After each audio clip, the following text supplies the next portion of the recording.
Hello, and how are you doing today? My name is Paul Adepoju, and I'm the Community Manager for the ICFJ Pamela Howard Forum on Global Crisis Reporting. And crises are in different forms, and I believe there is really no place you turn to that you will not see a potential crisis story. From the air we breathe in alone, we can talk about the transmission of diseases like COVID-19 and also talk about air pollution, among others. A couple of days ago, while conducting an interview for a story that I'm still working on, towards the end of the interview, I asked the person who is a top scientist on the impact that the reporting on COVID has had on his line of research and how his experience working with journalists has evolved over the last few years that we have been dealing with and reporting global crisis. The person I'm talking about is Dr. Tinashe Chikowure, who is from the Sydney Brenner Institute for Molecular Bioscience at South Africa's University of the Witwatersrand. And he made some African references, but I really consider them to be quite valid elsewhere too. So here's what he said, and enjoy the video.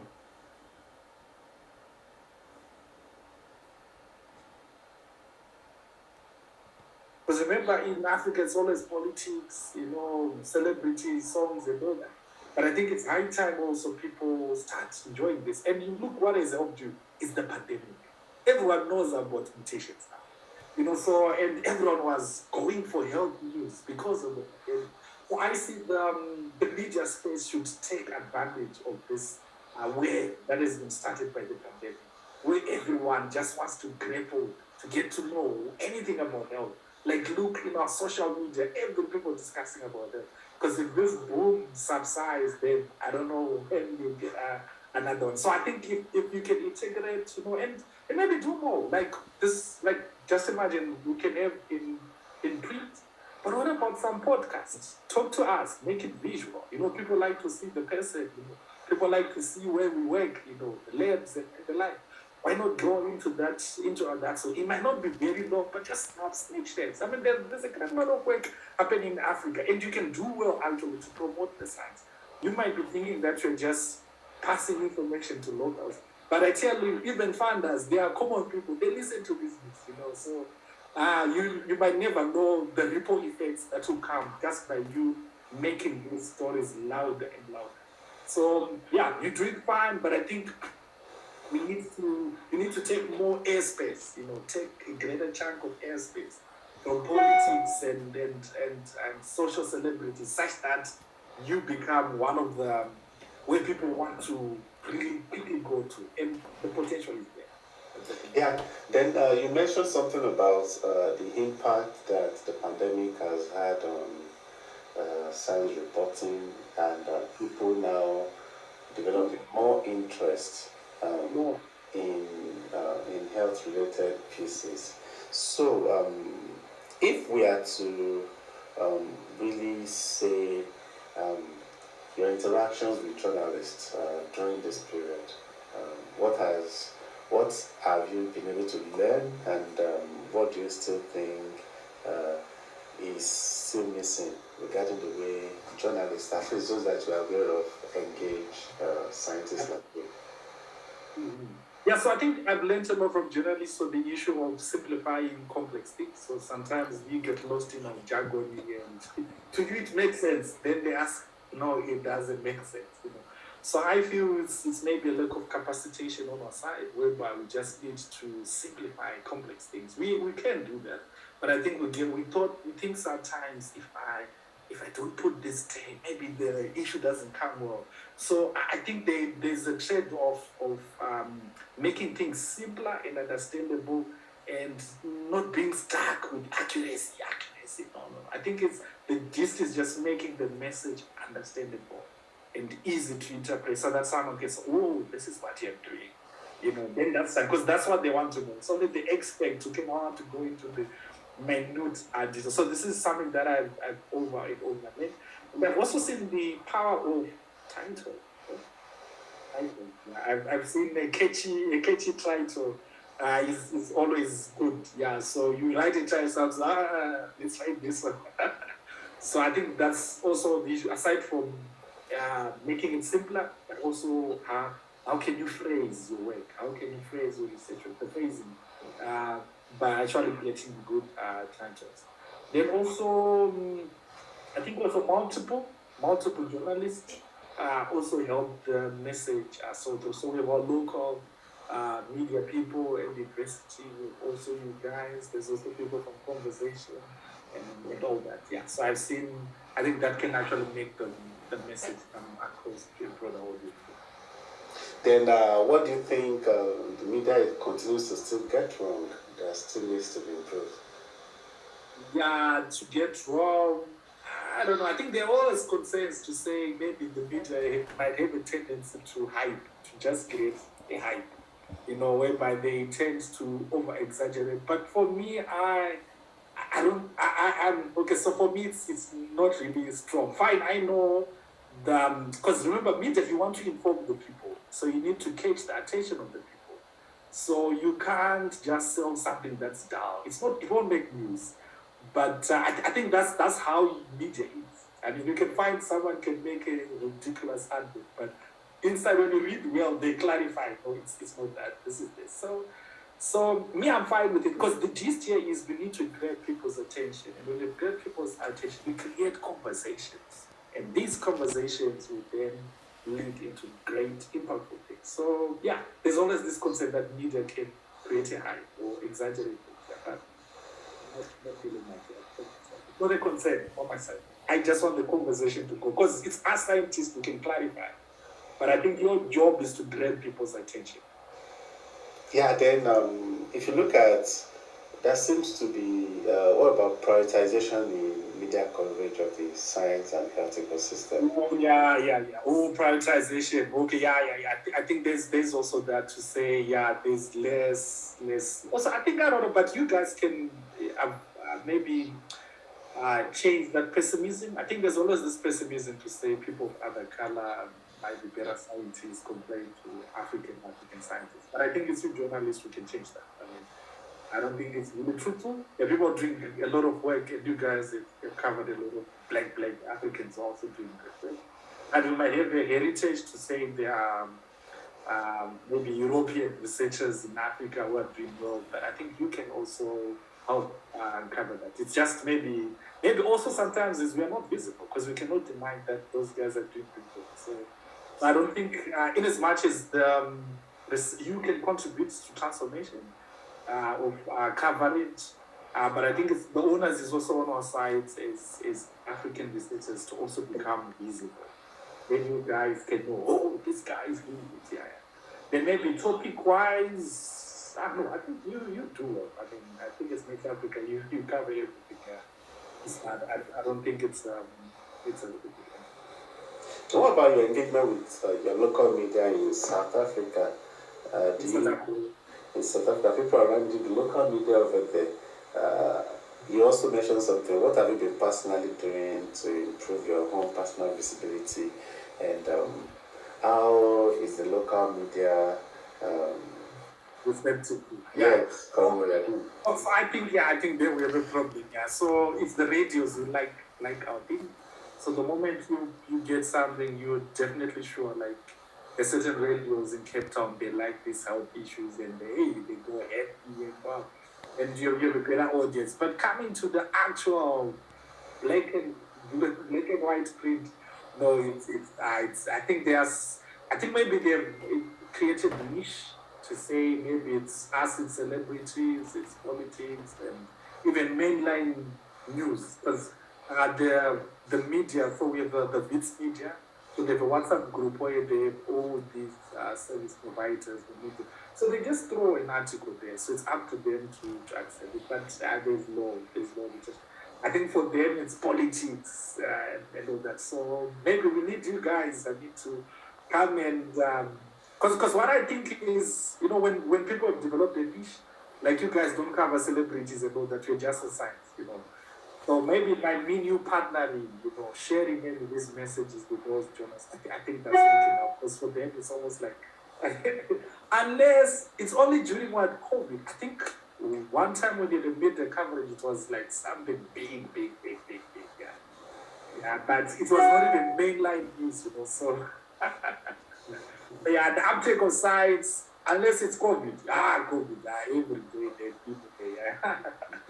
But anything that's not COVID, that's not HIV, they just taking a break.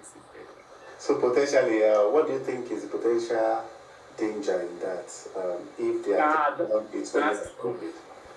No, so remember the potential danger is we are not, because remember most people listen to these news and all these things. So we are not starting conversation that can better us as a nation.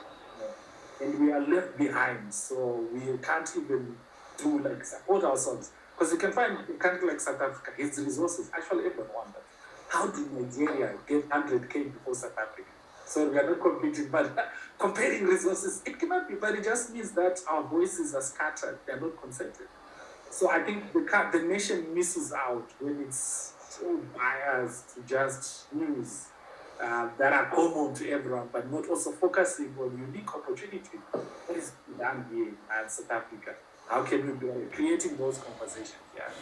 So that selectivity really, it's not doing the country very well. And even, career-wise, booming, like we're complaining of unemployment, we're complaining of young people, just in drugs. But when they see another African resource, they're like, wow, I also want to do that, So it really has multiple ripple effects on the economy, even social-wise, it really does it. But I don't know. It seems politics sells more. But you guys, I think, can help, share those insights to say, look, we can cover all stories. Yeah, thank you very much for your time, and I wish you the best. And if I need any additional thing, I'll get back to you as usual. Okay, sure. Thank you so much. Yes, so that was how the conversation went, and I hope these insights from these South African scientists also inspires you not to grow weary and to continue to do your job as a journalist in shining light into the health crisis. In spite of the fact that there seems to be fatigue among journalists about reporting, continuing to report the pandemic, the interest seems to still be there among the general public, considering health issues continue to remain right at the top of almost everybody's priorities. People want to stay alive, and then information about the state of health would really, really go a long way. And we continue, even though attentions continue to be shifted elsewhere, the COVID-19 pandemic continues to be of interest to everybody. The stories about new strains continue to be reported, and people's lives continue to be impacted by this pandemic, including journalists. So please do not be weary. If there is any aspect of the pandemic, of the virus, or the outbreak that you would still like us to help you with in providing training on, or enabling you to better report, please do not hesitate to reach out. And we're always available to help you out in any way possible. You can send us emails through the available email addresses, or you can actually get actively involved in our forum and slide into my DM, and I'll be able to help you out in any way. And speaking of helping journalists out, an important area that continues to evolve over the years has always been mobile journalism. I used to just focus on writing stories before. I never for once thought about probably putting pen, taking pictures or recording videos. But it all changed several years ago when I was able to benefit from a training that opened my eyes to how easy it is to start on mobile journalism. And it was prior to the TikTok days, prior to social media days, and most of the reports I would say that we are reading these days regarding the future, the current state of journalism and its future, continue to point to the fact that mobile is king, and multimedia content continue to be relevant. So without much ado, it's really important for journalists to also have, especially freelancers like me, to have this capability, this experience, and technical know-how on how to get started on mobile journalism. And it's easy these days to find yourself in a place that it's difficult for you to use a high-end camera, but people will become much comfortable about you using a mobile phone. So when that is the case, you being able to do really good stories around using your phone, capturing pictures, recording videos, even audios would really go a long way. I started really slow in my mobile journalism career, but today I use a wide spectrum of tools now, from taking pictures to recording audio, even doing live transcription, such that it's much easier for me to work on the manuscript, on the transcript of an interview that I've conducted for my story.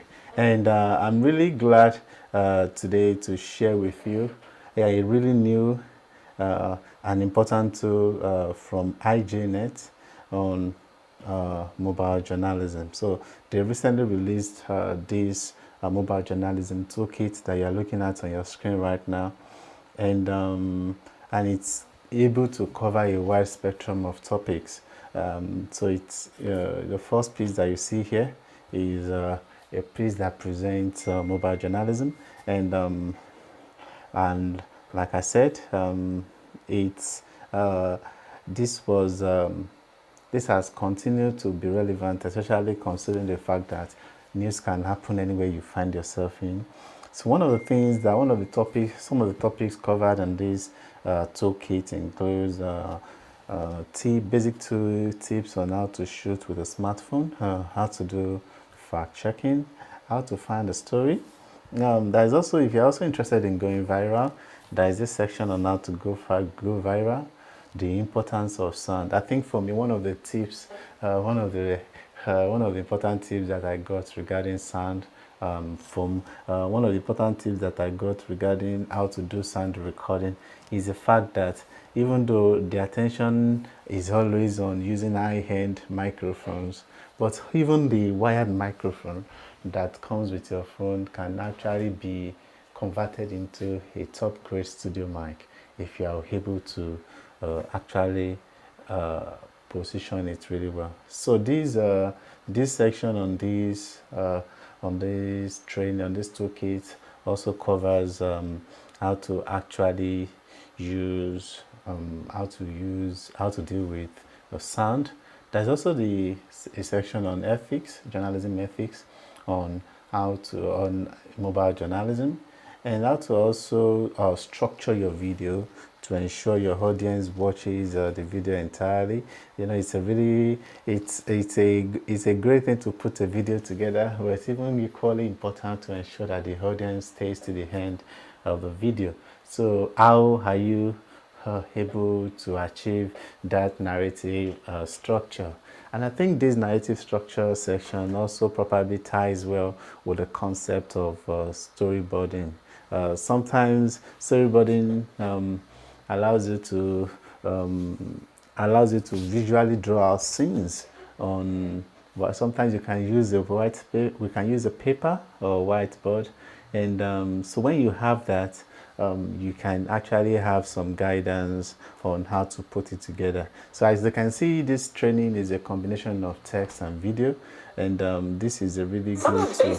Principles of filmmaking and storytelling have stayed the same for a very, very long time, and one of those is storyboarding. These blocks represent your story, and if you can make a story on paper or on a board, it's much easier to articulate it on camera. It tells you as the videographer exactly what to film when you go out in the field, and it shows your video editor exactly how to structure the story. My opening shot, I want it to be entertaining, I want it to be fun. It also helps to work it out in your head, the chapters, and see that it all comes together on paper. Now I'm going to put the problem statement. Now, we come back to our hero. We're working in visuals, so you gotta think visually. It will make an enormous difference to the content that you create on your mobile device. I have been a mobile journalist and a storyteller for 10 years now. I still storyboard all my stories. It takes the quality up, it makes my process easier, it makes me more prepared, more organized, and I can't recommend it enough. Oh, just Yeah, have a great day.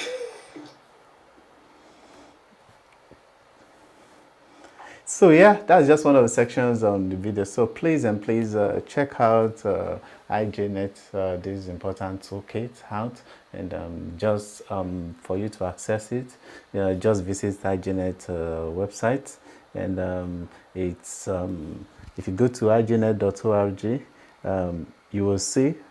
I think I should probably share this with you so that you can see how to navigate it. So when you go to ijnet.org, you will see different stories. You will see there are sections on stories, opportunities, and toolkits. So for this, you go to the toolkit section on the way present, and when you get here, the toolkit, it takes you to the mobile journalism. You see, is actually with the first thing that they said that you see. But for you to be able to just click the mobile journalism toolkit, and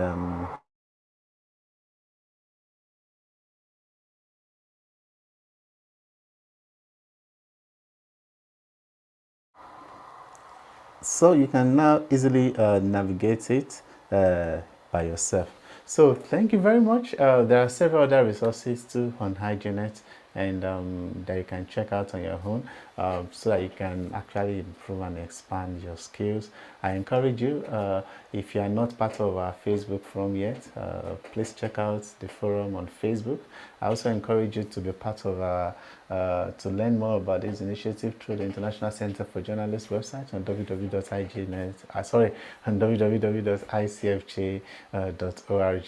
And of course, I'll be talking about this resource and several other resources available through the IGNet platform. Please do not hesitate to check it out. And next week, we'll be having a live session, and we'll be looking at collaborative journalism, and we'll be joined by a group of journalists that successfully worked together to publish stories on topical issues during the COVID-19 pandemic, and they are going to share their experiences and the challenges they faced, and give you tips on how to go about your collaborative journalism vision, dreams, ideas, and bringing them to life. They were able to win a reporting grant, and it seems as if most reporting grant awarding organizations are interested in supporting collaborative journalism. ICFJ too continues to aggressively support journalists across the world to collaborate. So even if you've not done collaborative journalism before, this is a great thing, a great session for you to attend and learn how this can be put together. So I'll be back with you live next week, and I just want to say thank you very much, and enjoy the rest of the day, enjoy the rest of the week, or the rest of the year whenever you are seeing this. Take care, and bye for now.